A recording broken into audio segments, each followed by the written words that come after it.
Hello, hello, everybody. Welcome to the webinar today. We'll let everybody get in the room and give it another minute before we get started.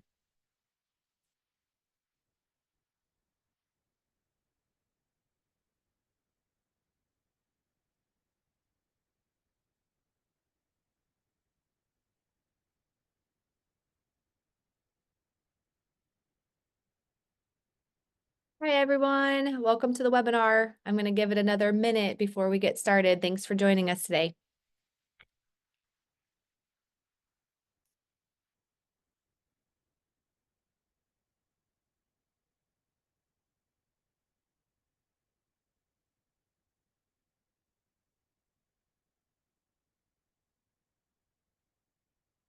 Hello, hello. All right, I am going to go ahead and get started because I know we have a jam-packed 90 minutes here today.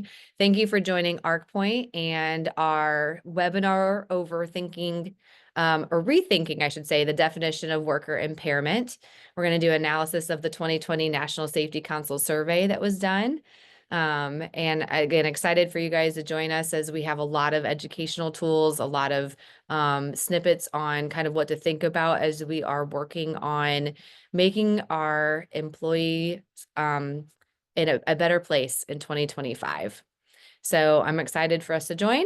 We do have continuing education credits that will happen during this webinar. So as long as you attend the full time, you will get a certificate from us probably by end of day on Monday.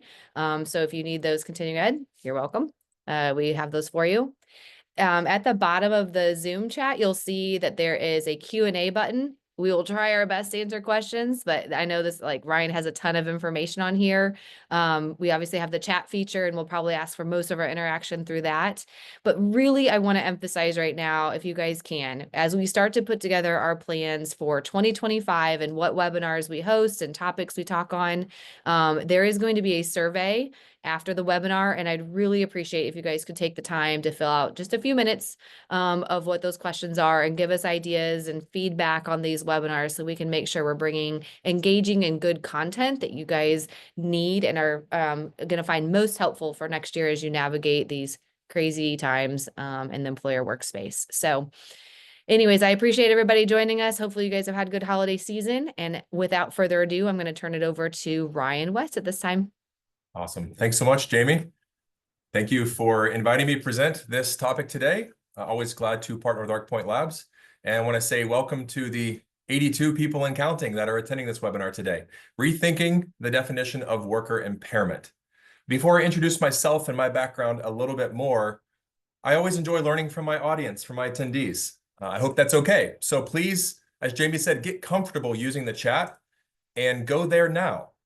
And if you could, please just tell me and tell everyone else a little bit about yourself, your industry, your current title, what do you do, and your state of residence.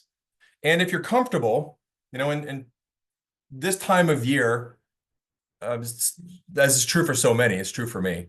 I get very nostalgic and I reflect on this past year, my previous goals and all that I've done, all that I've accomplished, and all that I hope to accomplish in 2025. So if you're comfortable, maybe put a goal in 2025. What's something that you'd like to accomplish? For me personally, I would love to complete my qualifying exam for my doctoral work and also my coursework so I can start my dissertation. So hopefully this time next year, I'll be through those two major goals and ready to dive into my dissertation, my capstone. If you see me looking to the left, I'm looking at, well, no people, just myself, but I'm looking at all the chats, the conversations happening there. I'm looking at Q&A. I'm not disregarding you, checking my phone. I'm staying engaged. If I look this way, I'm looking at just my computer screen. All right, what do we got? Let's go back to the top. We've got safety manager. Excellent. Andy, welcome. We got Laura, Health and Wellness Coalition, Nevada. Tori, welcome. ARCpoint Labs, Labs Manager. Okay. Some ARCpoint people on. Workers' Comp, Louisiana. Karen, welcome. Food distributor, Woburn, Massachusetts. All right. Nogari and Matt, very well. Electric Cooperative HR Generalist, Arizona. Got some people from Ohio. Leanne, welcome. Dareth, good to see you. Florida. What are you doing in Florida? I thought you were in Indy. Perhaps you're visiting some owners. Manufacturing, Awesome.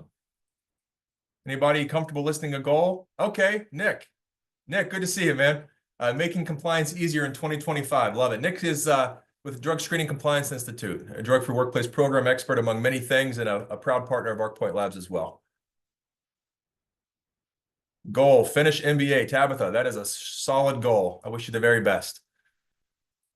All right, very cool. Get comfortable using the chat, everybody. As I said, it's going to be your primary tool for communicating with me and engaging with each other. It's important that while I'm serving as a facilitator today, that the instructor, and you're going to be primarily learning from me and on this topic, I think it's important that we take advantage of our time together and learn from each other. So if you have a comment, share it. If you got a short story, share it. And certainly if you have a question, share it. And there's going to be periodic breaks where I can get to the chat and get to those Q&A. All right, a little bit about myself. I'm not going to read every single one on here. You all can read. But my name is Ryan West, and I am the founder and president of WorkSafe International, sometimes called WSI or just WorkSafe, and also a qualified LLC, which is WorkSafe's parent company. Through WorkSafe, I specialize in optimizing worker well-being to optimize individual, team, and organizational performance. Through Qualified, my focus is leadership team building using a variety of different communication tools like nonverbal communication, emotional intelligence, Myers-Briggs, and many other frameworks. I am an addiction and mental health disorder specialist and a drug-free workplace program specialist, and that includes all 5 components of any drug-free workplace program: policy, all staff training, supervisor leadership training, toxicology or drug testing, and employee assistance or well-being programs. They have a lot of different names today. I'm also a certified employee assistance professional, or CEP, current president for the Indiana chapter of the Employee Assistance Professionals Association, and presently a doctoral student at Penn State specializing in workforce education and development. Among all these credentials, my most prized and the most important to me is that of husband and father. Actually, earlier today around lunchtime, I went and picked up my baby girl from school. She's running a little bit of a fever. So if you hear any playing in the background or some mingling with our golden retriever, that's Caitlin and Theo. Now, before I officially kick things off, I just want to preface by saying that anytime I do a presentation, whether it's 15-minute keynote or an hour keynote or a 3-hour workshop or all-day workshop, webinar, lecture, expert panel format, there's a lot of different formats. I always think about the content, of course, but I usually spend a little bit more time on the open and the close. As you learn that those are really important. You want to engage and hook them early, and you want to leave them with a lasting impression and kind of reinforce all the key concepts that you presented. And this presentation is no different. This is new, so there's going to be some speed bumps. I haven't perfected this one yet. And as Jamie said, please give me feedback. That's what it helps me make this better and more relatable to my audiences.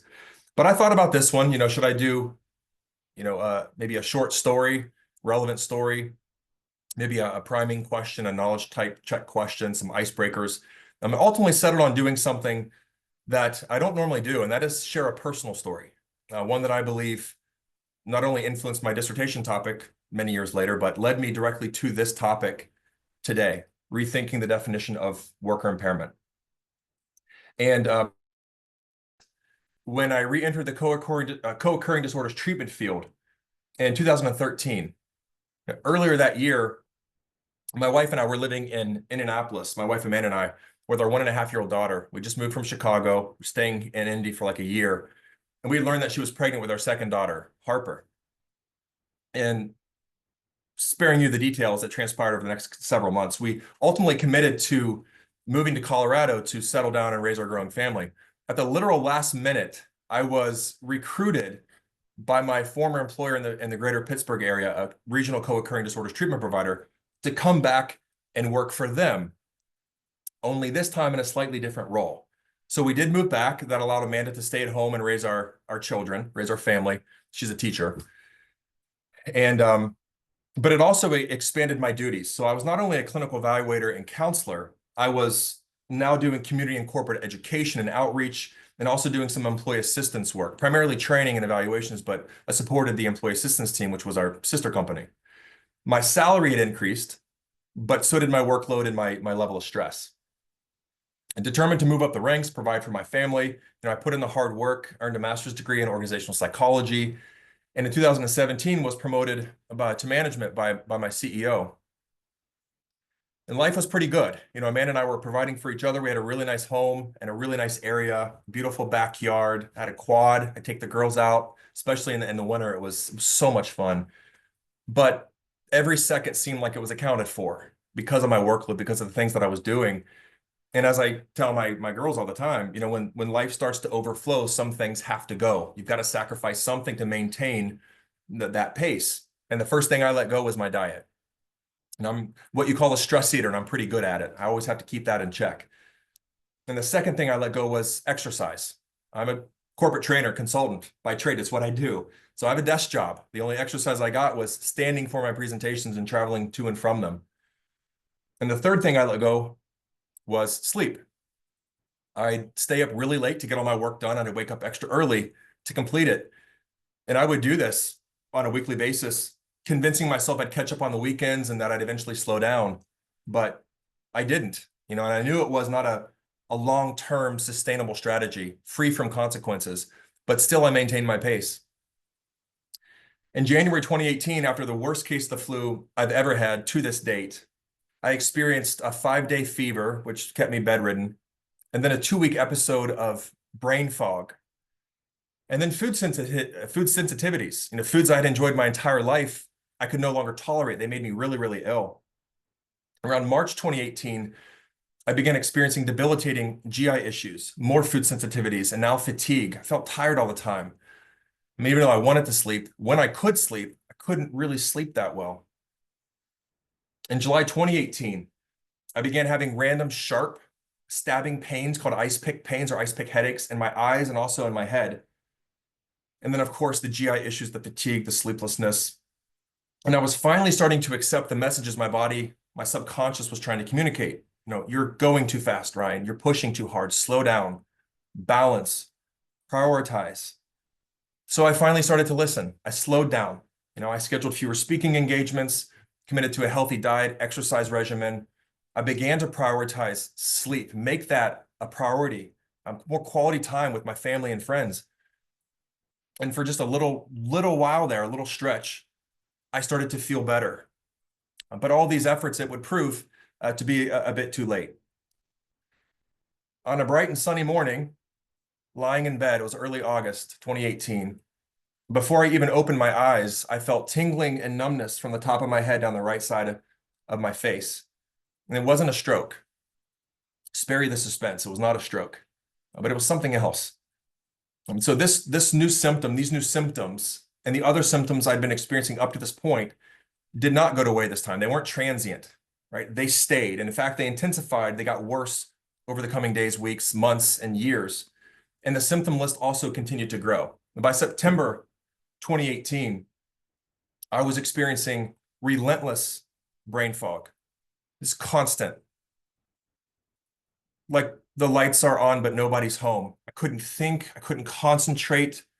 I had a hard time problem solving, which was one of my most prized traits. Severe memory problems, mostly episodic, contextual memories, emotional memories. Memories with my children were wiped out in the blink of an eye. Balance issues. I tell my wife it's like being 3 beers deep, but without the mild euphoria and relaxation, just like I'm standing on a rocking boat. Constant shortness of breath, vertigo, muscle pain, muscle twitches, severe sleep disturbances, and the list goes on. I was also having more food sensitivities and more allergies to foods. So I was losing a lot of weight because I just simply couldn't eat the foods that I used to, especially the caloric foods that allowed me to maintain the weight that I was at. Quite frankly, it was a good thing, losing weight. I'm 6'3", 235 at a healthy weight when I'm exercising. So me getting down to 205 was pretty alarming to some people. But to the doctors, according to my BME, I was still overweight, which I didn't think was true at all. But I digress. I met with a lot of different physicians, doctors, you name it, I met with them. I had a bunch of blood work done. Nothing serious was found outside of a few panels out of range, but nothing that explained my symptoms.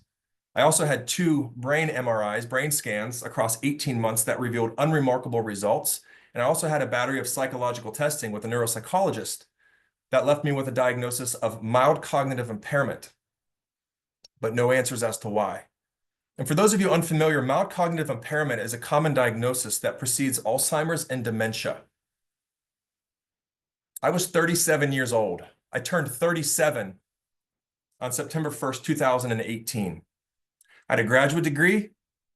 I built a large client network and body of work. I built over 30 accredited presentations, was delivering them to a wide audience, very educated audiences, in some cases, physicians and NPs, PhDs, psychologists, employee assistance professionals. I had a successful career with a lot of growth potential in front of me. I had a wonderful, loving, supportive family. I wasn't misusing alcohol. I wasn't misusing other drugs, but I was no longer functioning well in any area of my life, in any wellness domain, especially at work and at home. And my most prized quality, my ability to problem solve, was now compromised by this mystery illness. Others overcome their health challenges. I felt like a complete hypocrite as I was being dragged under by my health challenges. Fortunately, with the support of my amazing wife and my incredibly flexible boss at work, and my determination to solve this issue for my family especially, I was able to get by and manage my symptoms until I found answers from functional medicine in late 2019. Kind of as a sidebar here, it's funny, isn't it, how certain qualities that people possess, like stubbornness, me, so many of those types of qualities that are condemned by society, or family, friends, coworkers, teachers, so many of these qualities that we might consider defects, that for some people, they can just be misused tools. And when you learn how to harness them and you know when to use them, most importantly, they can save your life. My stubbornness, which got me into a lot of trouble in grade school, middle school, my unwavering resolve to learn about the world around me, to read books way above my pay grade, to look up every ingredient on the back of a shampoo bottle and learn how to pronounce it just because I can. Strange. To figure things out. Are these qualities that, for me growing up, made me feel very different, excluded from certain groups because I didn't think like people thought. And I did things that, especially in school, I was not the best student. I'm a little bit better now. But these qualities would later prove to not only save my life, but to help others save theirs. And so I think, just as a sidebar, one of the things I think all leaders should do is to try to embrace not just the strengths, but some of the so-called weaknesses or defects that our employees have, and try to see how they might be leveraged. Maybe they're not necessarily weaknesses. Maybe they're just not being utilized in the right way. But I digress. So I walk into this functional doctor's office in late 2019, and I remember giving him a 2-minute overview of kind of my health journey up to this point. It'd been well over a year, and I gave him just a 2-minute concise overview. And we sat in silence for a moment. He kind of just looked at me with a little bit of a smirk, and he said, "Do you want to know what you've got?" And it kind of took me back because at this point, I can't tell you how many times I got referred to a psychiatrist. They didn't know what was going on, so it must be psychosomatic. It wasn't. But I thought, oh my goodness, he's an MD who's also a functional doc, and he's got some answers. He slid a piece of paper across the table, and I didn't recognize pretty much any word on that except for inflammation. You better believe I researched every word and I learned about it. But at that point, I didn't know what I had. He ordered a bunch of blood work, which gave me some answers, and told me to read this book, Toxic. I'm not endorsing it or recommending it for you. It's just amazing that sometimes we come across a good quote, we get some advice, we read a good book. And if we do so in the right moment, it can just change our lives. Otherwise, it doesn't really make a difference. But this book changed my life. And I also ended up pursuing this one and reading this one on my own by the late, great Stephen Buhner. Kind of like herbalism is kind of a side hobby of mine. I learned so much about herbs and their healing properties. But it turns out, long story short, that I had a tick-borne illness that I was battling, and it passed every Western medicine panel that you can possibly name. But they had to look elsewhere. They had to look at rocks that hadn't yet been unturned. And fortunately, where to look. Specifically, the one I was dealing with was the Babesia species. It's a protozoan similar to malaria that can cause a slew of immunological, neurological issues. So it's suspected that the flu illness I experienced in January 2018, combined with the chronic stress I endured, my poor sleep and diet, my lack of exercise, created a perfect storm in my body, altered my gene expression, and allowed that tick-borne illness to wreak havoc on my immune gut and my neurological systems. And these are like stealth pathogens, right? Some of these Lyme disease and Lyme co-infections, a lot of people walk around and they carry them, but they don't have any symptoms because they have strong immune systems. And so the way I was treating my body and the way I was living my life, that pace that I was keeping, just compromised my immune system and allowed that babesia to proliferate and cause so many issues. It's now actually December. It's December, so a little more than 6 years to the day when my symptoms really took a turn for the worse. When I would say, at the lowest point in my life, as a single income family, taking care of a wife and now three girls. Very scary, isolating, lonely. I felt despair like I'd never felt in my life. But looking back, that journey allowed me to connect on a deeper level to my clients, my employer clients, my patients, the people that I worked with for addiction and sense of empathy and compassion that I've never experienced before. And that has made me not just a better counselor and coach professional, but most importantly, a better husband and father. Now, everyone has a story. Everybody's got a story. I've devoted my professional life to hearing people's stories. And if they're willing to share it, I'd be honored and fortunate to hear it. The story that I just told is a very small but significant chapter in my life's book. And the lessons that we can extract from that, I think, are threefold. And they can take us down one of three paths. One, thank goodness for family. Thank goodness for medicine and technology, right? Western and functional alike. They both helped me in my journey. Two, the importance of self-care, obviously, right? Balance, prioritize, practice what we preach. And heaven forbid another person has to go through what I went through, but I know that many have. I know that many are, and I know that many will. And it's not always some type of stealth illness, right? Or substance misuse or fatigue. Maybe it's mental illness. Maybe it's stress that diminishes a person's ability to function at work, at home, and in life. Which leads us to the third path, the third lesson, impairment. Ironically, from late 2018 all the way through 2019, right, the height of my symptoms, when I could barely get out of bed most mornings because I couldn't think and I was in pain and I was tired. The only presentation that I delivered, that I could deliver, because I delivered it so many times, was identifying and responding to workplace impairment, sometimes called reasonable suspicion training. The irony of this, how frequently I stood on stage. This is pre-COVID, so all my trainings were in person. Very few were virtual. Now almost all of them are virtual. But at that time, I'd stand on stage and the room is spinning around me. It feels like I'm standing on a rocking boat. How many times I'd be mid-thought and I'd forget where I was going, or worst case, I'd forget who I was training or where I was. I travel, but not that much. I should know where I am. It was a tough time. But I wasn't drunk. I wasn't high.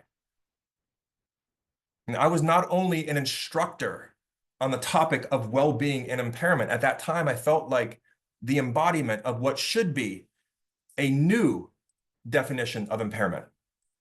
What is impairment exactly? How have we defined this word? Now, how should we define it?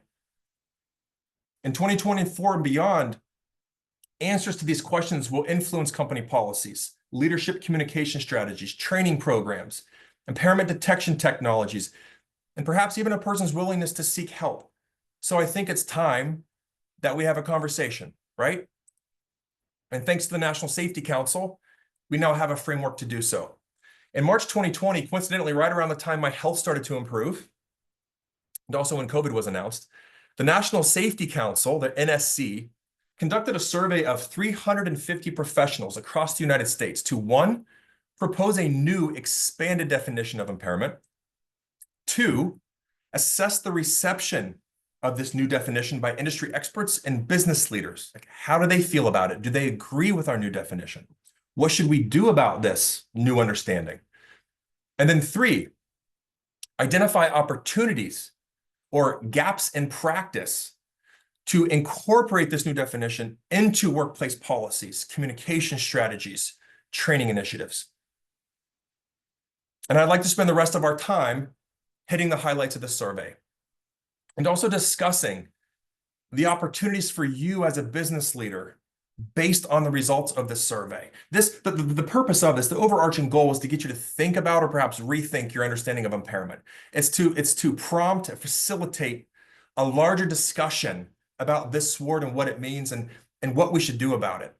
So we're going to talk about the data, and I'm going to lean into you and ask you all, based on what I'm reviewing, what do you think you can do? What are some opportunities for you? And I'm also going to talk about the neuroscience of not just mental illness, but also stress-induced impairment. Now, I plan to facilitate an informative, thought-provoking educational experience, but I'm asking you all to meet me halfway, okay? So please engage with me and also with each other in the chat, which you can do at any time. But there's also going to be prompts for you to have a voice in the chat through some periodic knowledge checks. It's something that I love to do. And I'm not doing this to pass or fail anyone, all right? That's not the purpose. The purpose is to offer you some mental breaks from lecture. I tend to speak fairly fast, especially when I reach a flow state. I can become quite impassioned and I talk fast. I get it. But I also put these knowledge checks in to keep you focused, keep you engaged, and to reinforce key concepts, definitions, and statistics that I want you to remember. So they're the equivalent of flashcards. Sound good? All right. Let's begin, and let's start with constructing our own definition of impairment, just really quickly. So imagine an employee comes into your office and says, "Hey boss, how do you define impairment?" Or imagine you're in charge of policy at your company. Now, how would you define it? What would you say in your drug-free workplace policy or other policies? What key elements would you include? I'm not asking you to write a policy in the chat, but maybe go to the chat and just list some key words that come to mind when you think of worker impairment. Or if you feel comfortable, maybe in a sentence, provide a concise, cogent definition of worker impairment. What comes to mind? Lane leads us off. Inability to function. Love it. Thank you. Thank you, Lane. Charlene, under the influence. Beautiful. Excellent choice of words. Peter, risk for accident and or injury. Excellent. Nick, unfit for duty. Yep. Love these. Anything else come to mind? Feel free to put in multiple responses. If something else comes to mind, Brett says distracted. Okay. I love that. Caitlin, the state of not being able to think clearly or physically function effectively. Oh, that's so good. So good. Karen also says distracted, like Brett. Aaron says modified duty. Okay. Like that one too. Calvi, a danger to something or someone. Excellent. A state in which one is not functioning effectively. So we're seeing some commonalities here, some differences. I think each person's, for the most part, their response has been unique. But we're also seeing some difference or some commonalities in these responses, right? Function has been used a couple times. Fit for duty, unfit for duty. Accident safety is starting to be questioned. Love it. So this was not just a priming exercise to get you thinking about impairment. All right. The National Safety Council did what we're doing, just on a much larger scale. And then Calvi also says danger on the job. Danger. Okay, perfect. Talking about safety again. So back in, actually earlier this year, 2024, the National Safety Council sponsored another publication called The Scope of Impairment in Workplace Safety. It was authored by Yang and Bryant. And what they did was they interviewed about an hour long, 31 different experts, internal and external across different industries, OHS, mental health, law enforcement, toxicology, drug testing. And they asked them what their definition of impairment is. Do they agree with the National Safety Council's definition? And what do you think? Do you think they found a consensus? No, they did not find a consensus. Turns out, surprise, surprise, that a person's industry, their background, their educational experiences significantly influences how they view impairment. But there was some consensus across the nuances of impairment. For example, they did all agree that from a clinical perspective, the word impairment often describes a decrease in function, some of the words you guys were using in the chat, because of an injury or illness. And this aligns with Merriam-Webster's definition of impaired. Take a look at this. Being in an imperfect or weakened state or condition such as diminished in function or ability. So from this moment forward, from this webinar forward, I told you to start thinking about or rethinking about impairment. What I'd like you to do is start thinking about impairment as a deviation from a person's normal ability to do something safely and effectively. Historically, you say someone's impaired. It's kind of like a general sweeping statement that describes their inability to do really anything safe. At least that's the implication, but that's not true.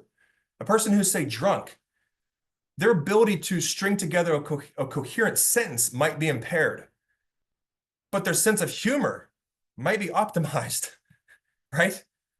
Their ability to make weird sounds might not be impaired. So what are we judging? What's the target and what's the deviation from that target? Their ability to operate heavy machinery might be impaired, but maybe not necessarily answer the phones. So when we start talking about impairment, we're asking, what is the target? What's the goal? What is this person trying to do? And can they otherwise do it safely absent this illness or intoxication or whatnot? They also agree that in workplaces, the word impairment was mostly used in relation to substance use. No surprise there. At least it certainly wasn't to me when I came across this. Fatigue, stress, mental health, not mentioned as often. They agree that the presence of what they called potential contributing factors, or PCFs, I'm going to say this a lot for the next 60 minutes, does not equal impairment. Just because a person has an intoxicant in their system does not mean they're intoxicated per se, or that they are impaired. Because they have stress or mental health or fatigue doesn't mean that they're across the board impaired. They might be impaired to do something. Somebody put distracted in the chat.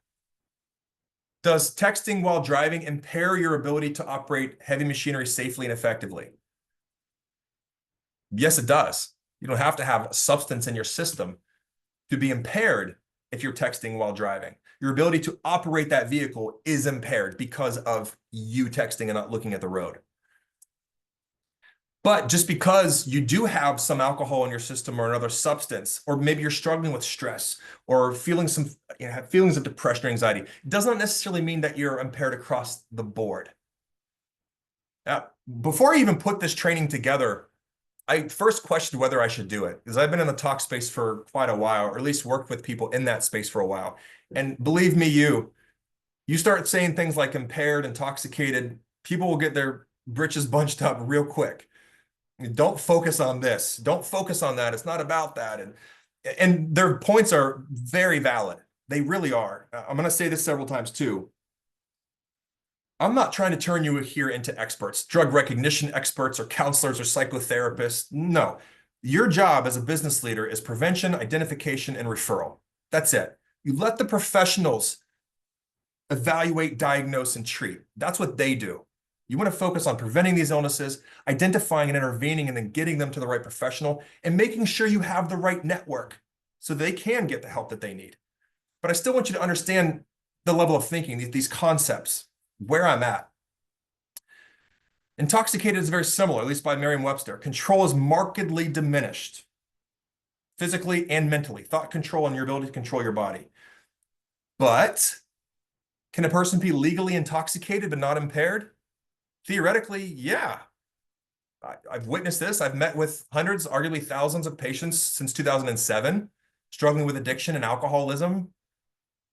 Many of them would come to my office under the influence. They were legally drunk, 0.08, 0.2, couple patients, 0.4, which would kill more than half the public. But because their tolerance was so high, they needed to get to a 0.08 or a 0.1 just to function normally, to take the edge off. So just because a person is legally intoxicated does not necessarily mean they're impaired. Intoxication is hard to prove, easier through a drug test. You can say an intoxicant is in or was in their system. But impairment's really, really hard to quantify, let alone qualify. So don't do it. And even the experts agreed that impairment exists on a spectrum. It's not like, yes, they are, or no, they aren't. There's varying degrees of it. Don't get hung up on that so much. What I want you to do is just, excuse me, you want to make a best guess based on the evidence, the observable, documentable, articulable signs, good old-fashioned conversation, perhaps combined with valid and reliable technologies like a drug test or a biopsychosocial assessment, which is what the professionals do, right? And then get them to the appropriate professional. That's all you want to do. Prevention, identification, referral. And then finally, they agree that the word impairment can have a negative connotation regardless of the cause of the impairment. So just be careful how you talk about it. That's all. Be mindful. Language that we use can stigmatize condition, can perpetuate the stigmas. It can also change stigmas, change our perspectives, change our cultures. So just be mindful when you do talk about this, how you're talking about it. So how did the National Safety Council, what was the definition that they originally had? When they did this survey of 350 professionals, what definition were they working with? This is it right here. The inability to function normally or safely from a change in behavior resulting from chemical substances, physical factors, social factors, or mental health well-being. A lot of some key words that you all were putting in the chat. Yang and Bryant, a couple years later, further condensed this definition. It's more concise now, and I love it. This is the newest definition. A temporary negative change in a person's ability to do their work normally or safely. Keywords, regardless of cause. Doesn't matter what's causing it. If something's going on in this person's life, whether it's sleep deprivation, fatigue, they did ingest a substance, they're dealing with stress or some type of mental illness. If these things are temporarily negatively impacting this employee's ability to show up, be safe, and do their jobs effectively, there is some level of impairment. Doesn't matter what the cause is. Now, if we change temporary is also a keyword. Temporary negative change. If it's permanent, in some cases, even if it is temporary, we're entering the realm of disability, may be covered, certain protections may be afforded, accommodations may need to be made.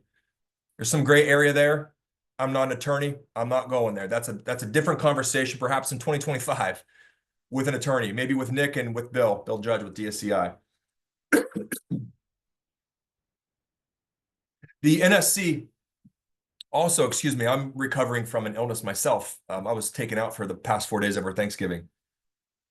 But they also created this 6-quadrant framework to help us understand the different potential contributing factors, PCFs for impairment. And you can see here there's 3 different categories, sources for impairment, PCFs, chemical, physical, and psychosocial. And then there's 2 different sources that can influence or control, kind of moderate the impact of those things, workplace and worker. For example, workplace chemical PCFs would include chemical exposures. So chemical exposure in the workplace that might actually affect a person's physical or mental ability to be safe and productive. Worker chemical includes substance use, legal and illegal use of substances. Workplace physical PCFs include temperature exposures, hot and cold environments. I know when I'm really cold, my hands don't work quite as well. If I'm doing fine machinery, I don't want that ambient temp to be too cold because I'm going to lose my ability to really finely tune whatever product it is I'm trying to build or fix. Shift scheduling and proper breaks. Worker physical PCFs include fatigue, blood sugar issues, sleep deprivation, other medical conditions that affect safety and performance productivity. And then finally, that last domain, psychosocial. Workplace psychosocial includes things like harassment, violence, psychological safety. And then worker psychosocial includes mental health, distress, psychological distress, well-being, wellness across the board. I'm talking all the wellness domains, physical, mental, emotional, psychological, occupational, financial, social, the list goes on. All those wellness domains summate to well-being. Right? When those wellness domains are optimized, you could say that a person is an optimum state of well-being, which is what we all should be trying to influence as leaders, right? Now, historically, when you hear impairment, as we kind of pointed out, as we talked about, people think more of drugs of misuse or maybe fatigue. They don't really think mental health or stress. So take a look at this infographic on the board. There's a lot of data out there that I've reviewed. I'm trying to give you just the best and most recent data from very reputable sources, the data that's valid and reliable. It's got large sample sizes. This particular study was conducted by a very well-respected, prolific researcher in the EAP space, Dr. Mark Attridge, a wonderful guy. He's contributed so much to the EA profession. It's quite remarkable. This is from a study published this year, the Workplace Outcomes Suite, which is something that I look at on a yearly basis. I look forward to it, like I do the National Survey on Drug Use and Health or Quest Diagnostics Drug Testing Index. To the EA professional, that's what this is. It gives us so much good data.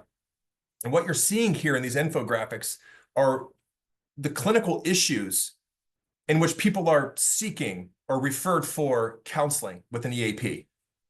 So 47%.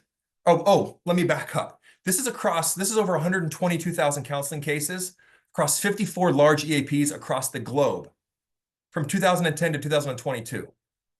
So this is really, really good data.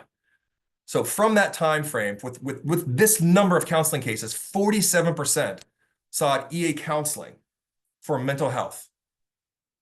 3% for substance use. So right out of the gate, we've got 50% the clinical reasons that are behavioral health, mental health, and or substance use, predominantly mental health, and the rest, stress.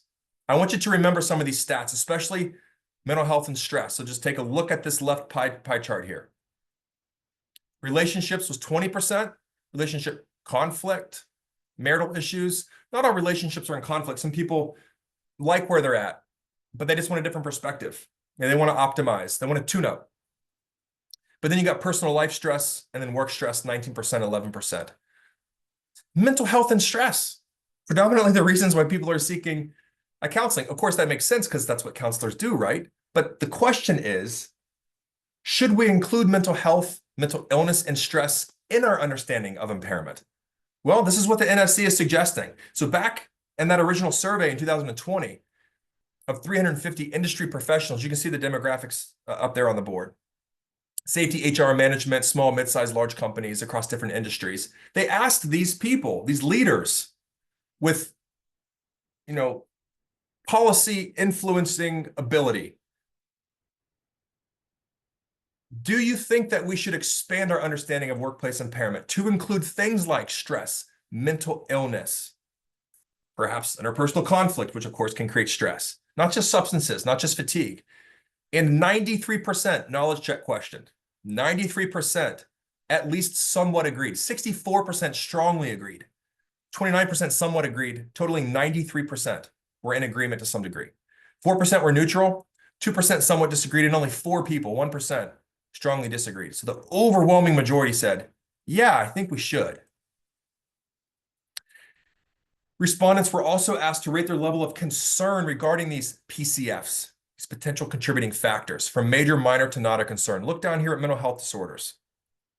60% major concern, knowledge check question, 60%. 31% minor and only 8% not a concern. Focusing in, zooming in just a little bit more, concerns by industry, mental health disorders, professional services, retail, wholesale was number 1. And those in the industrial sector were least concerned about mental health and most concerned about alcohol. Given some other data, some other trends, that does make sense. It doesn't mean that they weren't concerned. They were just less concerned overall. More stats coming your way, but first let's take a break. Promise you some knowledge check questions. Let's go ahead and do that. 5 questions. Please go to the chat. Love to see what you all think. First question. The National Safety Council's condensed definition of impairment: a temporary negative change in a person's ability to do their work normally or safely, blank, blank, blank. DL and Spencer. Fire away right out of the gate. Love it. Diane, Tori, Lane, excellent. You got it. Daniel, Leanne, Karen, regardless of cause. Excellent. Next question. We got our 6-quadrant framework here. What are the 3 categories from left to right? What's the first one? I've got some letters missing here, but some clues to help you out. Chemical, and then physical, and then psychosocial. Excellent, I am. Chemical, physical, psychosocial. Love it. All right, now I'm going to ask you, if you can, go to the chat to try to provide one example of a PCF, potential contributing factor for impairment, so a risk factor for each quadrant. Let's start with the workplace chemical quadrant. Can you think of maybe a PCF for that quadrant? If something comes to mind, please put it in the chat. Brendan, chemical exposure. Yeah, perfect. Chemical spill. Could be alcohol, Charlene. It could be. If there was concentrated alcohol, person was in an enclosed environment, it's possible they could inhale enough fumes to actually affect them. That's very possible. Alcohol can also be absorbed through the skin. Ethyl alcohol can be absorbed through the skin. And so if they're working without gloves, working with concentrated alcohol, like 200 proof, like moonshine, or 180 proof, that could actually cause intoxication as well. It could be very dangerous. So yeah, you're right. Auto exhaust, paint inhalation, vapors. Beautiful. How about a PCF for worker chemical? Charlene, feel free to put alcohol back in the chat again. Wink, wink. Yep, Scott, booze, substance abuse, pot, drug use, illicit substances. Yep, you got it. Drug use, legal or illegal, including prescriptions, of course, which is legal if you consume it legally. Don't take it past the expiration. Take it as prescribed. Don't take somebody else's. Don't give it away. Don't sell it. How about workplace physical? What might be a PCF for that quadrant? Workplace physical PCF. Temperatures, love it. Long hours, injury. You guys are on it today. Love it. Yep. How about worker physical? Low oxygen saturation due to lung disease. Yeah, wow, that's really good. Yes. Guessing that's from experience. Maybe not personal, but from what you observed and had to deal with. Fatigue, lack of sleep, burnout, too many hours. Yeah, there could be some overlap between these two. Too many hours, stress. Yeah. And the worker, let's not discount the worker's ability to influence some of these things as well. They've got to take ownership. If they see something, say something, right? If it's too cold, stat. Some of these things are within their control, and a lot of these things are certainly within their influence. How about workplace psychosocial?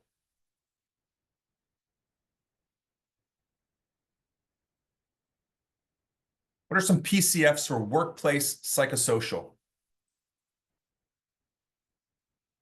Looks like already some answers are coming in. Toxic work environment, exposure to workplace violence, interpersonal dynamics, worker customer. Yeah, absolutely. Workplace culture. Yep. Workplace culture can be, it's one thing that I'm studying right now in my terminal degree program. Culture. It could be such a hard thing to try to correct. Certainly worthwhile endeavor when you put the right leaders in place to do it, but really hard to correct if it's needed to be corrected. Starts from the top, I'd say. How about worker psychosocial? Whoops, worker psychosocial. And this is what we're going to be talking about for pretty much the rest of our time, is this bottom right quadrant. Family issues, illnesses, relationship issues, breakups. Love it. Great, Lane. Spencer, grief, unprofessional abusive behavior. Brendan, Scott, addictive personality. Caregiving a family member. Oh, that's a good one, Diane. Yes. Which can be very stressful, right? I agree, Lane. Grief is a good one. Depression, social support.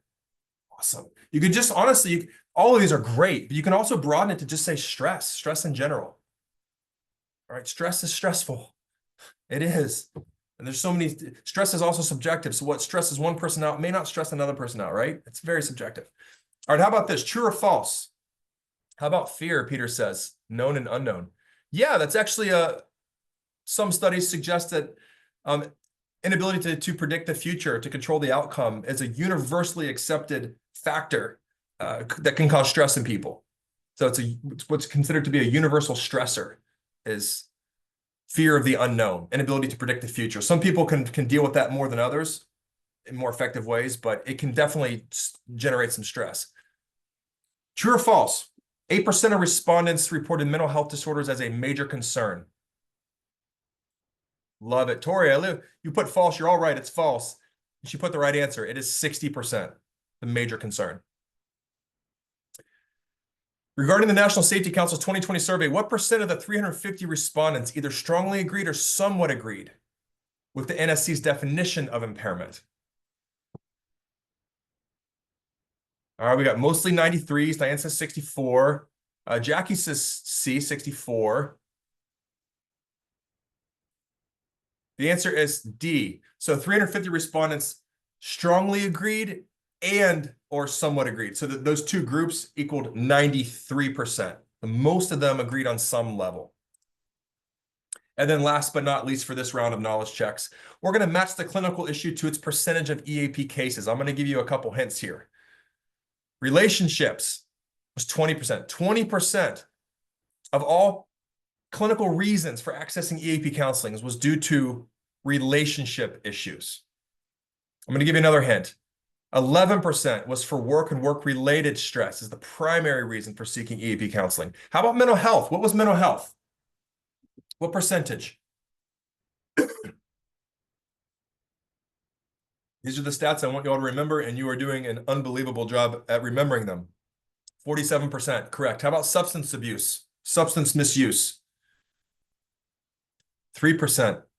And I absolutely love that some of you are throwing out an answer that may not be right.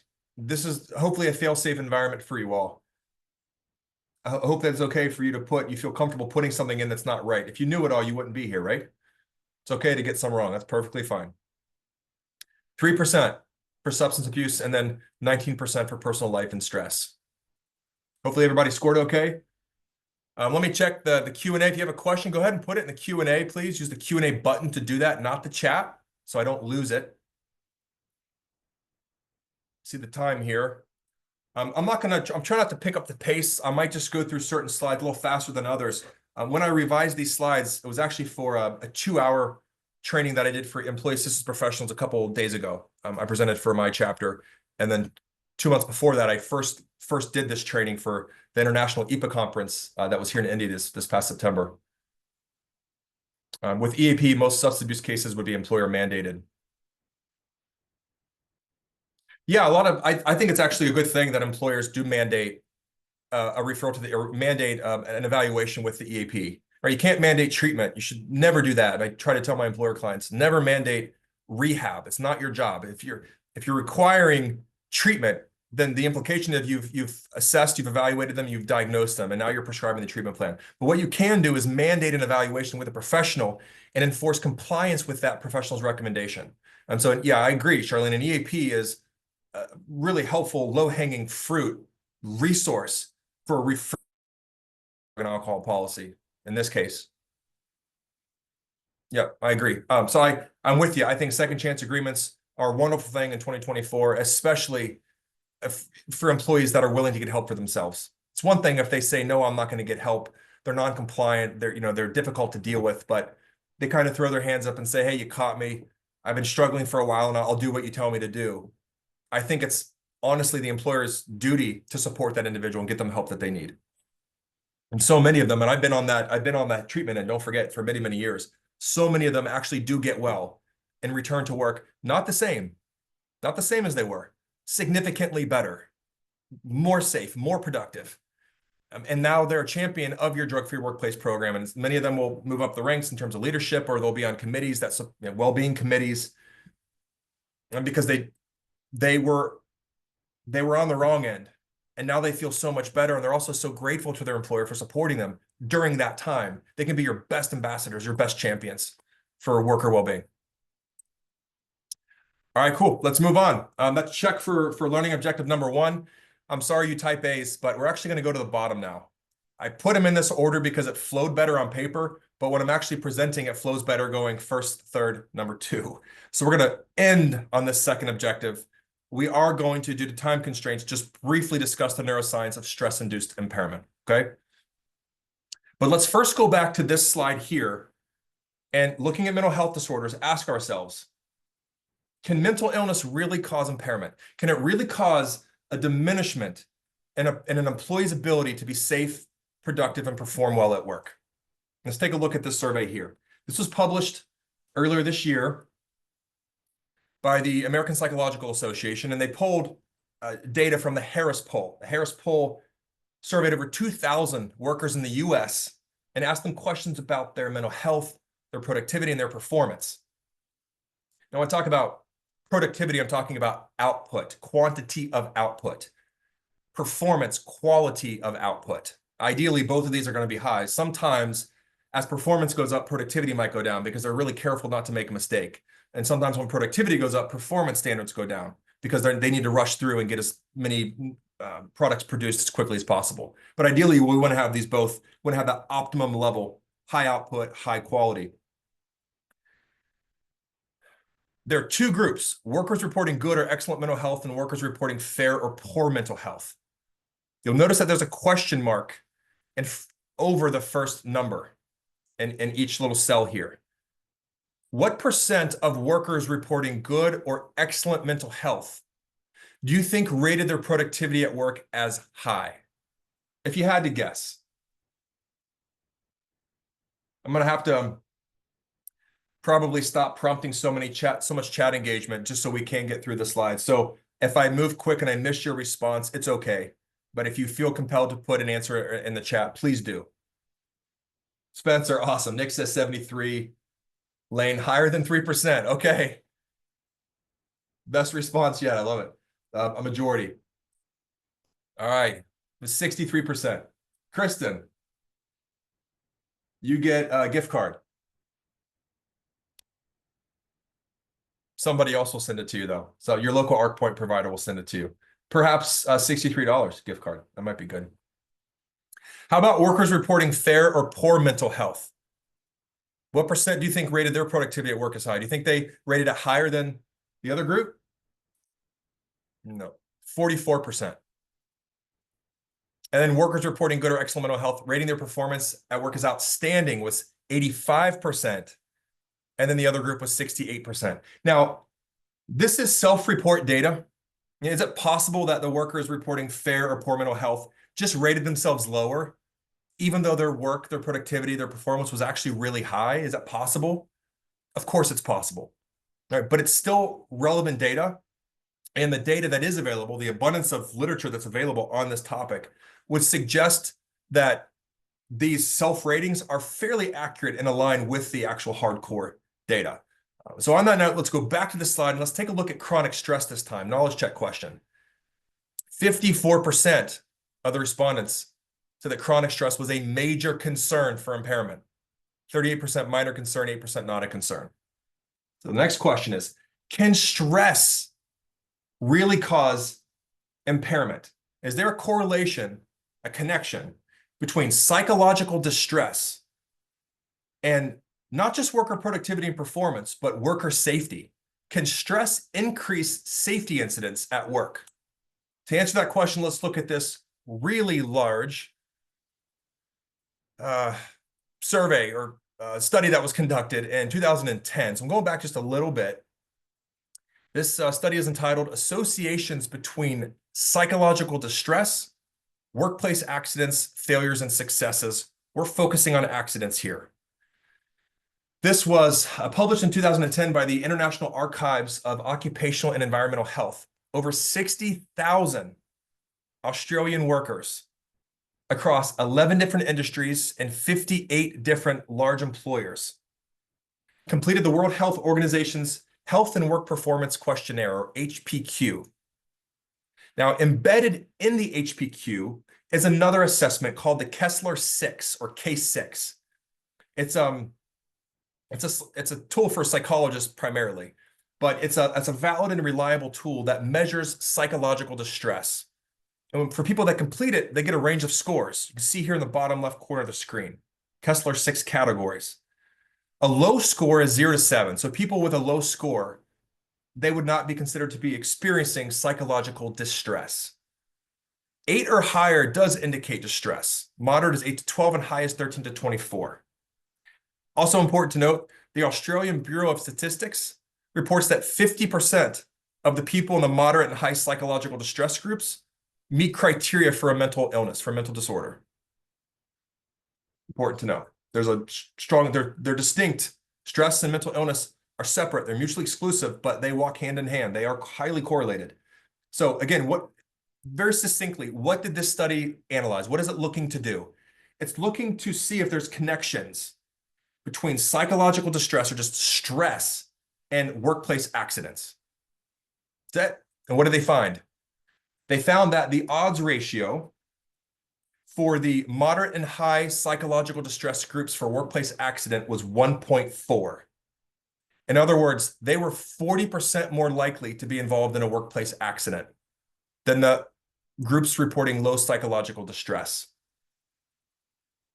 So yes, there is a direct correlation between psychological distress, chronic stress, and not just productivity and performance, but accidents. Stress can impair our ability to be safe, productive, and perform at an expected level. And there's a lot of stress in the world. I see we've lost a few people. Hopefully they had bad connections. Hopefully it's not me going too fast. Hopefully this data is good for you all. I hope you're with me. Just because I find it interesting doesn't mean my audience does. If you do, a thumbs up in the chat would be greatly appreciated. This data here is from Gallup's release this year of the state of the global workplace. No, appreciate it, guys. Nick and Caitlin, thank you. Thank you both. These figures are absolutely alarming. So this is over 128,278 people to be exact were surveyed on a lot of different things. Are you experiencing stress, anger, sadness, loneliness? Are you engaged at work? Do you consider yourself to be thriving in life or struggling, suffering? 41% of over 128,000 workers across the entire globe said they were dealing with daily stress, chronic stress. Also quite alarming, 62% said they're not engaged at work. 15% were actively disengaged, actively putting their energy elsewhere, perhaps padding their resume, looking for other employment, intentionally not producing at their workplace. And 58% were struggling. These numbers are so sad to me. Sadness, 22%. Loneliness, 20%. Just how ironic in a world where through technology, we can connect to anyone in a matter of seconds. I can send a text message to somebody on the other side of the world, the message gets sent to outer space, relayed back to them in a matter of seconds, and I can connect with them or FaceTime with them. And in that world, we feel more disconnected and lonely than ever. Baffling to me. There's obviously some answers into this, which we don't have time for, but loneliness we're hardwired for social companionship, right? Just like we're hardwired to eat, to drink water, to sleep, to mate. Loneliness is a symptom of craving companionship, for emotional connection with another individual. When we don't connect with people deeply, we feel lonely. We can be in a room full of 100 people and still experience loneliness. We don't feel understood, heard, validated, welcomed, part of something. I think that's one thing that I'm sidebarring here too. Again, I do this a lot, forgive me, but I think that's one thing that a lot of employers can do is make sure that the people are engaged, that they're connected, that they're doing meaningful work that's making a difference, that they're contributing to something, a mission and a vision that extends beyond their own. They're working towards something bigger than themselves as part of a group. When workers do that, they hang their hat up at the end of the day and they come back engaged the next day. They look forward to work, and that's going to help your organization thrive in 2025. Didn't mean to make that rhyme, but maybe that's ARCpoint listening in. Thrive in 2025. Maybe that's a good title for our webinar series next year. Perhaps food for thought. To break this down by region, United States and Canada historically has been #1 for stress. We got surpassed by Middle East and North Africa this past year, but still 49%, over half of the workforce in the US and Canada report feeling stressed on a daily basis. Plot it out. This will be the last stats slide that I show you before the next knowledge check, but plot this out and you can see globally 41%. Compared to 2009, 31% stress daily. That's a 10 percentage point increase, which doesn't sound like a lot, but that's a 30% increase from 2009. COVID, you could argue, had a lot to do with that, right? And a lot of its downstream effects. Shows like a little slight downward trend, which is good. I doubt we're going to drop to 31 next year, but hopefully it'll continue to drop. But I have a lot of reasons to think that that may not be the case. Now, ARCpoint Corporate says, love it. Okay, cool. Thrive in 2025. But what we need, I've thrown a lot of statistics, a lot of data at you all, and I only want you to remember a few. Kind of told you which ones, and I'm going to quiz you on which ones. But what I want you to remember and not lose sight of is the implications of these numbers. What they mean. These are not inconsequential. These not only reflect the psychological state of our workers, of individuals across the entire globe, but they're also communicating to us as well, based on combined with the data, that as stress goes up, mental illness goes up. As those two things go up, physical health issues go up, substance use, substance disorders go up. And when those things go up, accidents go up, workers' comp claims go up, healthcare costs go up, customer service complaints go up. What goes down? Not much. Employee motivation, individual, team, company morale, company profitability, no big deal. Like, no, I understand. I've had this conversation with so many leaders over the years, and some have explicitly stated it. Most have just demonstrated it through their behavior or through their apparent lack of care in what I have to say. I can't measure it. I can't manage it. I don't care about it, right? It's really hard for me to implement some of these programs if I can't justify it financially. Why should I invest in a well-being program if I can't prove it's actually increasing performance and bottom line profits? I understand where you're coming from. I do. As I said earlier, it's hard to quantify impairment. It's also hard to quantify and measure the positive impacts that some of these initiatives have. But just look at the data. Just look at it. It clearly does make a difference. To what extent, I don't know. And you might have to just be okay with not knowing the exact number of improvement. If you can measure that, awesome. Please let me know. Maybe we can do some research together at some point. But just know that when you do put together well-being programs, drug-free workplace programs, I wish I could change that name, because a comprehensive drug-free workplace program is not just helping workers with substance issues. When you have a really good drug-free workplace policy that talks about mental health and stress and EAP and prescription meds and marijuana, adult use, medical use, all this stuff, and you have good training for leaders and all staff, and you have a comprehensive modern employee assistance program that can assist your workers in every single wellness domain, not just psychosocial, mental, emotional, and substance use, but physical health, social health and wellness, financial health and wellness, legal. You're helping them way above and beyond just substances. Maybe I'll think about pushing for a different name for a drug-free workplace program, but really what it is, it's a well-being program. If you got a drug-free workplace policy, it's a well-being policy. Maybe it's just a small part of it, but that's what you're trying to influence, worker well-being.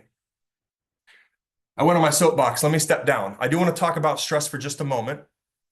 And perhaps many of you already know this, but our stress system is a very good thing. Right? Very high level, its job is to protect us, keep us safe, and help us neutralize threats and overcome challenges. That's what it does. Now, when you listen to it, or when you feel a stressor, a trigger, you feel triggered, you experience stress. The stressor is anything that triggers the fight, flight, freeze, fawn response, the stress response. A set of chemicals are released to help you fight, flight, overcome that challenge, neutralize that threat. And when you listen to it and you neutralize the threat, your stress response system is a wonderful friend. It can be a really good ally. When you learn how to harness it, it can help you achieve flow state and actually optimize your performance, your productivity. If you don't listen to it, if the stressors continue to stack up as I let them do for me in my life so many years ago, it can make you really sick. It can cause a slew of mental, emotional, physical, and behavioral symptoms. Keyword here, symptoms. Symptoms, features of an underlying illness or disease, not the illness or disease itself. Symptoms are a manifestation of the root cause. And I put actually this really cheesy stream in here, this picture, for a reason, this infographic, to emphasize that point, to talk about the downstream effects, common symptoms of unmanaged chronic stress, but to also depict the importance of upstream, midstream, and downstream strategies for supporting our employees, focusing equally on prevention and not just intervention. Remember what I talked about, your role as a leader? Not to evaluate, diagnose, and treat. Let us do that. Your job, prevention, identification, intervention to an extent, and then referral. Prevent, identify, and referral, respond, get them to the professional. So let's say an individual is experiencing chronic stress. The first symptoms they experience is irritability, short-tempered, which eventually turns into sleeping issues. Right now, there's some physical issues, mental, emotional, now physical, headaches, more physical issues. They're starting to get some migraines. Maybe they're getting some medication, taking Tylenol for the migraines, treating symptoms, not the cause. They're starting to overeat because sweet, sugary, fattening foods can absolutely give us a pleasure response, temporarily alleviates our suffering, just a terrible long-term strategy that now leads to GI issues, more physical issues. You're starting to have more intense anxiety, which you then eat more food, you're sleeping less, you're more irritable. Now you're starting to have intense physical symptoms, chest pain, palpitations. You go to your doctor, what's wrong? It must be really ill, it must be old age, maybe it's genetics. Perhaps it's complicated or exacerbated by genetics. But have you considered that maybe this was chronic stress all along and you're just not really addressing the root causes? Now you're starting to use alcohol because the food's not cutting it. Alcohol is a more powerful drug, gives you more relief, but a more sinister and dangerous long-term strategy. You drink, you drink, you drink, you sober up. Now during hangover phase, you're starting to experience panic attacks, more acute anxiety episodes, which is very commonly associated with alcoholics in recovery, panic disorder, or actively using. Now they're experiencing vertigo, frequent illness, and now clinical depression. Feelings of hopelessness, despair, trouble motivating, anhedonia, pleasure deafness, trouble concentrating, focusing. What about sick days? Taking a lot of sick days, memory issues, attendance issues, feelings of burnout, increased healthcare costs. Where do these all fit? Are these symptoms of chronic stress? I would argue that for many people, not for all, but for many people, they are. They're a red flag that something's wrong. And the etiology of so many of these, what we're seeing, can be standalone. Stress does not have to precede headaches, doesn't have to cause it. But I think for so many people, a lot of these symptoms are caused by chronic stress, mental illness included. And mental illness can also cause more stress. You notice all these symptoms are not fun, they cause suffering. What does suffering cause? More stress. So every single one of these is now feeding back into the stress that already existed in their life and just makes things significantly worse. It's a negative feedback loop. And it can be really hard, but it's certainly not impossible to break. Now, historically, when we think of impairment, we think of a drug's effect on these two areas of the brain, right? Thinking, motor control. And we actually can see here in this screen, I'm going to go a lot faster now looking at the time. This is an area of the brain called the striatum. The striatum is a group of subcortical nuclei deep beneath the outer layer of the brain, the cortex, that are involved in action selection or motivation. I know most people think dopamine, they think pleasure. Yes, it is. Dopamine's involved in pleasure. Opioids can give us pleasure. Cannabinoids can give us pleasure. There's other chemicals that can give us pleasure. Dopamine is primarily the neurochemical of motivation, goal attainment. Dopamine is highly involved in us pursuing activities that we desire to be pleasurable, right? Or away from things that are painful.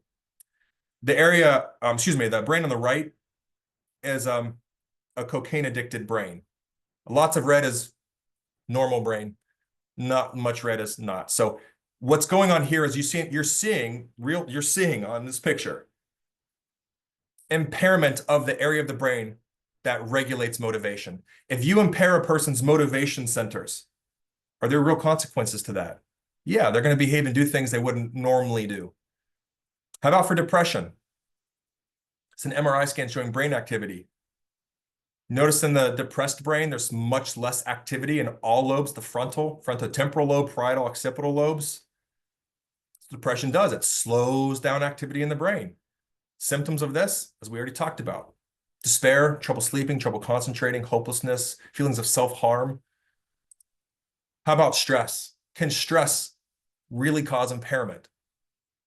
Yes, it can, as we've talked about. This is an area of the brain called the ventromedial prefrontal cortex. So it's basically right in the forehead, right where the two hemispheres meet. And this area of the brain is thought to regulate or govern impulse control. So when a lot of people go on diets at the beginning of the year, they're going to eat healthy and lose 20 pounds and getting, be able to fit in clothes they wore in high school or college. Why do so many people relapse within 3 days?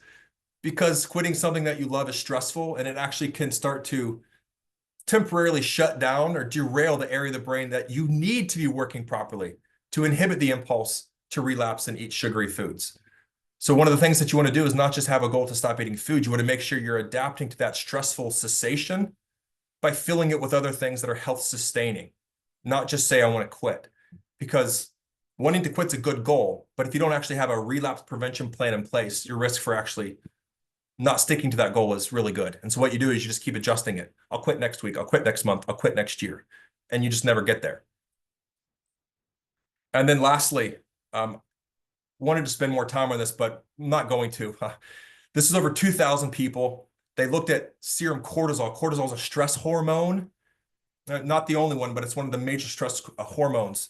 And what they wanted to see is our correlation between serum cortisol levels and then structural changes within the brain, specifically in areas that involve cognition, attention, and memory. And what they ultimately found was, yes, those with higher cortisol levels had decreased levels of attention, cognition, and memory. And they also had something called there was also regional decreased fractional anisotropy. What the heck does that mean? It means that under a microscope, in the areas where attention, memory, and cognition are governed or regulated, there were structural changes to the brain. And as a rule of thumb, if you change the structure of the brain, you change the function of the brain, right? So stress can absolutely impair your ability to think clearly, to remember things, and to stay engaged and stay on task. Maybe it doesn't intoxicate you like a substance would, but that doesn't mean it can't impair you. All right, knowledge check. We're going to go through really fast. You can skip the chat if you'd like. True or false? 38% of respondents reported chronic stress as a major concern. It's false. It's actually 54%, really close to the 60% for mental illness, the 54%. What percent of workers across the globe report feeling stressed on a daily basis? You remember the Gallup poll? Whoops, way too far. Sorry, everybody. 41%, excellent.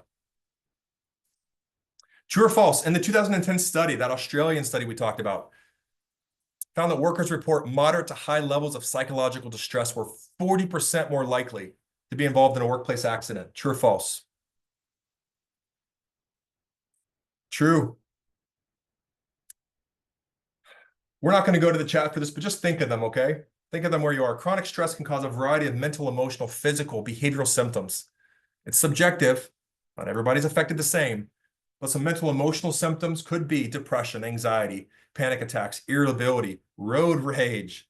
Physical symptoms, chest pain, heart palpitations, trouble sleeping, high blood pressure. I think I already said hypertension, high blood pressure. Could also cause food sensitivities in some, like it did for me, especially if it's chronic and long-term. There can be epigenetic changes to your phenotype, not your genotype. It doesn't change your appearance per se, but it can change the way that your body functions. And behavioral can include alcoholism, substance use, gambling, overeating, pornography, sex addiction, over-exercising, shopping, technology addictions are behavioral symptoms of chronic stress. And then true or false, the National Safety Council's condensed definition of impairment: temporary negative change in a person's ability to do their work normally or safely, depending on the cause. Depending on the cause. False. Regardless of cause. It does not matter what the cause is. Regardless of it. That is their definition. So at this point, just start asking yourself, I know we got 10 minutes left, but start asking yourself, how do I see this? How do I define impairment? What am I going to do about this? All right. So let's spend the rest of our time examining the results and your impact. I'll go through quickly. And I think I'm learning one, that I need to cut a lot out for a 90-minute slot, or we just need to expand it to a 2 or 3 hour slot and slow down. I also think that maybe we can just develop an entire webinar on this third objective. What can you do about this new expanded definition? Do you have the right policies, strategies, training initiatives in place? Right? Do you have a comprehensive, modern, robust EAP? Are you doing everything you can to mitigate the effects of impairment from mental health, stress, substance use, and everything else? So maybe that's a completely standalone webinar. I like that idea personally. If you see a star in the upper right-hand corner, I just put that on there because I'm not going to necessarily cover that slide, but I wanted you to have access to that slide. So there's going to be a PDF copy of the slide deck sent out with a certificate, and I just wanted you to at least have access to it. All right. Not sure that we'll have time to do this. At least go to the chat. But again, start thinking about, with everything that we've talked about thus far and what we're going to talk about, what can you address as a business leader? Think of your sphere of influence, right? What can you control? What can you influence? What can you do neither of? Focus on control and influence. Maybe you don't control policy, but you can certainly influence it by having a conversation.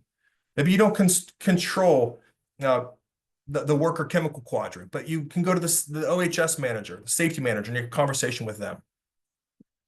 And then think about, if someone asked you again today, how do you define worker impairment? What would you say? So the NSC said that employers should address PCFs in the following 3 approaches: impairment policies, procedures, strategies, communication strategies, more upstream; impairment training, upstream, midstream, downstream; and then detection technologies. You don't need to worry about all the detection technologies today. We can go over this some other time. The primary one that you're already likely using is drug testing. More on that in just a second. Let's talk about policies, procedures, strategies first. So the overwhelming majority of respondents said that they have appropriate policies in place, but most of them deal with substance use, not stress, not fatigue, not mental illness, not prescription medications, not marijuana, medical, adult use marijuana. Fortunately, most of them did cover EAPs to some extent, but there's still 28% where it's only somewhat covered and 12% where they don't know or it's not covered at all. That's not good. Fatigue management, way down here at the bottom. So you just ask yourself, are we covering this? To what extent are we covering this or addressing this PCF for impairment? Can we do a better job? Or are we talking about this at all? Most employers communicated these PCFs during employee onboarding, specifically substance impairment. Safety toolbox, employee education was there as well. No strategy in place, 11%. And then the other forms of impairment, all less than 50%. So opportunity leaders for you to say, okay, we're definitely talking about substance use, but what about the other stuff? We need to do a much better job here. So which one of these can you address? Don't think you can control them all, right? Unless you're the CEO. Maybe you are, but I certainly think that you can influence to some extent every single one of these. And so can your workers. Empower them to speak up and have a voice. Maybe they have some good ideas that you're not leaning into and leveraging. I think, the 83 people that are on right now, including myself, I think we're all here for a common interest. You wanted to learn about this topic. So our commonalities bring us together. But when we lean into each other and to those differences, that's what really helps us grow and become a cohesive, tight-knit, top-performing team. When we recognize the differences and we know how to leverage them and lean into them, that's what makes us better. So lean into your network, lean into your employees. Maybe they know something you don't know. How about training? Well, 87% of the respondents out of 348 for this particular question said that we need better training. It's inadequate. Most of it's focusing on, surprise, surprise, substance abuse. We're not talking about mental illness or stress at all, or fatigue or chemical exposures or really anything. Maybe we should be talking about all 6 of those quadrants into one training. So I'm biased because I'm a facilitator, I'm a trainer and a consultant, but I think that this is one of the lowest hanging fruits for you. Look at your training programs. What are some things that you can do to get this information in front of all of your staff, all of your team? If you want to complete National Safety Council's training, they have it online. You can do it. It's 1 hour. Last I checked, it was $37.44. But quite frankly, I'd encourage you to lean into your ARCpoint team. They can look at your policy, your EAP program, your drug testing, all of that, your PCFs that you've identified, try to integrate that into one training and then co-facilitate or facilitate that for you. And then impairment detection technologies. Right. Interestingly enough, most supervisors were actually interested in mental health technologies. And I think that's a really good thing. But really the only one that you need to be mindful of are the drug testing technologies, especially with the DOT rule change recently, now allowing oral fluid testing. I believe ARCpoint recently did an oral fluid testing webinar, or they're going to, and it's uploaded to their YouTube channel. So check out, go to YouTube, ARCpoint Labs, and then there's a bunch of webinars that have already been uploaded, really helpful about drug testing specifically, and also EAPs, one that I did last year. But I don't think it's not your responsibility to be managing mental health technologies, professional stressor technologies, Beck depression inventory and anxiety inventories, and the HPQ and Kessler 6 and all the audit and the SASE. Let the professionals do that. What you do want to do is make sure that you have a network of professionals that knows which test to use and when. That's most important. I want to talk about testing, and this will be the last thing I say. So if you've seen my drug and alcohol training, you already know what the substance is going to be, right? Smell of vinegar. So if you're wondering what this substance is, if anyone was in the chat, thank you. Yeah, arcpointlabs.com/webinars. Awesome. Please look at the chat. They put the link in there for all those archived webinars. The signs of heroin impairment. Okay, so let's say you're a leader, you're a charge nurse, and you're at a hospital, and you walk in to a patient's room, and this is what you see. I'm not criticizing this individual, I'm not judging them. I truly hope that they got the help that they needed. But let's say you see these movements, the nodding off, and you have reasonable suspicion for drug tests. So you refer them for a drug test. And you only have a DOT 5-panel or 10-panel. This is your testing technology, 5-panel, common 10-panel. All these opioids will show positive, including heroin. Heroin ultimately degrades into a metabolite called 6-AM and also morphine. Morphine is the primary, what is the only chemical that actually gets you high from heroin. Heroin is morphine, just like crack is cocaine. It's just a little more souped up. This is what will not show up. A lot. Most importantly here, fentanyl. Fentanyl is extremely powerful, extremely potent. What you see here is the LD50, dose needed to kill about 50% of the adult population. It's about 2 milligrams. It does vary, but it's about 2 milligrams. And fentanyl is being placed into a lot of heroin products, and it's being laced into other substances as well. Very dangerous, very powerful, causing a lot of overdose. Spiking around 2015, it's continued to climb ever since. The majority of overdose deaths in America are from fentanyl. Problem is, the 5-panel and common 10-panel will not show it. Even though it's an opioid, it produces its own metabolite. You must run a separate panel. My point in telling you all this is, again, there's a lot of testing technologies out there. If you don't know how to use it or what it's for, at best, you're collecting random data. And at worst, you're potentially diagnosing and prescribing treatment plans that don't entirely align with and support that employee's needs. You're disciplining this employee. The disciplinary action that you take might be unfounded, might be wrong, might get you into some trouble legally. So you want to make sure that if you don't know the testing tech, fine. Make sure that your network of experts do. And I can testify, having worked with ARCpoint on a more full-time basis for the past 3.5 years, and on a part-time basis since 2013, when I worked with them more regionally in the Pittsburgh area, that they know their stuff very, very well. Better than just about anybody else I've worked with. So ask yourself these questions. We don't have time to get into it. I'll look at the Q&A real quick. And perhaps we'll revisit that last segment. What are opportunities you could do about communication strategies, policy, procedure? What can you do with your training initiatives? Are you drug testing the way that you should be drug testing? Are there any panels that maybe you should modify or maybe add? There's a lot of cost-effective strategies for improving your well-being initiatives in 2024. There's a lot of different ways you can optimize it. Just lean into your network and your experts, let them help you. All right. I'm going to go ahead and put the post-webinar survey in the chat. As Jamie said, uh-oh. God bless you, Kisty, ARCpoint Corporate. I'm not able to do it for some weird reason. Thank you. But please, I welcome your feedback. This is the third time I did this. I usually need to do a training at least, I don't know, 10 or 15 times before I work out all the kinks and it's right where I want it. So hopefully this was a good start, good enough for you all, give you some good information to think about. And then, Kisty, would you mind putting the HRCI and SHRM activity ID in the chat if you got them? For those of you with an HRCI or SHRM credential, take a look in the chat. And then it's also going to be on your certificate that's sent out by Monday of next week. So if you can't see the chat or write it down, that's okay. And then last but not least, really importantly, if you're already working with an ARCpoint Labs provider, cool. If anything you want to follow up with them, please do. You can email me too.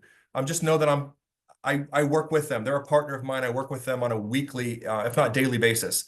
So if you do email me, reach out to me. I'll most likely answer your question and then just refer you back to a local ARCpoint or to your local provider. If you don't have one, Kisty, are you able to put that bit.ly link in for them to do follow-up consult? Thank you all so much for your feedback. Just now seeing it in the chat. You guys were an awesome group. I so appreciate your engagement. Thank you, Cindy. Appreciate it. Hopefully you enjoyed it. You can also Google ARCpoint Labs near me. If you're interested in EAP, drug testing, policy assistance, training development, health and wellness panels, food sensitivity testing, which I had done. They have a slew of health and well-being services that you can access today. So, awesome. Looks like we are completely out of time. I will make sure I get to, there's only one question that I will make sure that we address in the follow-up. Thank you all so very much. Really appreciated your engagement today. Have a wonderful Thursday and a happy new year. We'll see you next year.